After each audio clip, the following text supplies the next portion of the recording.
Hello everyone. Today we will look at keyword only argument. So we know how to write a function, right? I can write a function is a b c. I'm putting print a comma b comma c. I know how to call that, right? I can put 1 2 3, or I can do a function keyword arguments like a equal to 100, c equal to 20, b equal to 30. So this is a keyword argument, and the first one was a positional argument, and we can mix in position and keywords, but the keyword argument follows the positional arguments.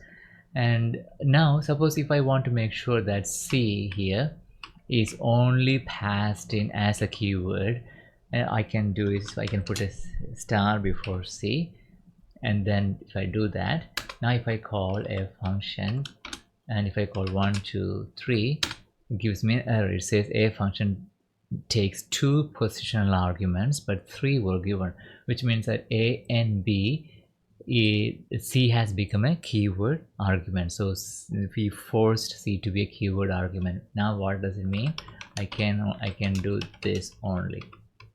If I want to put this one only will work. C is only keyword argument. We don't have to do like that. We can also do put c after the packing, so after the suppose now b will be packing. We have seen this before. B will be packing any number of uncollected and positional arguments, right?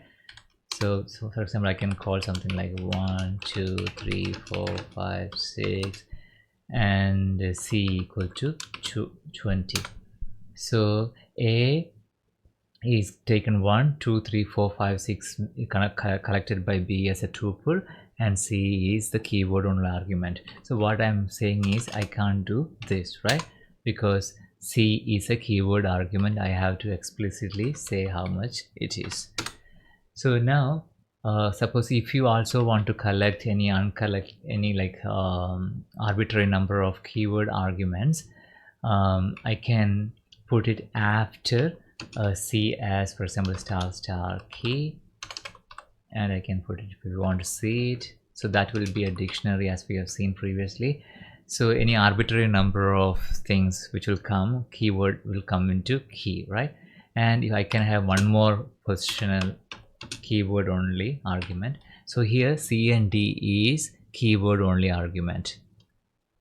So I can call it as a function 1 2 all these things and d I have to now specify d also 20, and if I want to put something like par equal to 300, k z equal to 20.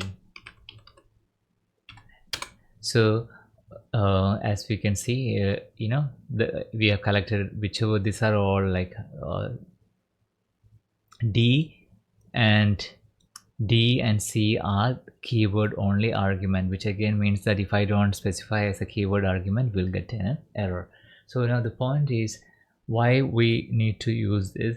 The main thing is if I want to, for example, pass in a configuration parameters for a function, for example, for a graphical user interface, and I want to specify that, for example, let's say definition f, I have a. If I just do a b comma say width, okay, and pass, now somebody can say like f, I can say like 30 20 40, right? I can call it like that, right? But now if I want the width is to be passed only as it's a configuration parameter, I can, for example, code something like that, right? K or L, and now if I say I can call f as only say 30 20, lots of arbitrary number can go into L, and I have to say if I want to change width, I can say width equal to 40 50 whatever I want, and Also, we can do one more thing. I can put a default value for the configuration parameter 100 or something, and now I can call something like, so any number of positional arguments will go to f. So without this this explicit keyword only argument syntax, we can, for example, code something like the regular star key, and now I have to analyze my key and see if the width has come into that parameter and impose some kind of a condition on that, but here we make sure that width is only passed in as a keyword argument, which is a configuration parameter for the particular code I'm doing. So this is about keyword only argument, and which mainly I believe came in Python 3 and later versions. And thank you very much for watching.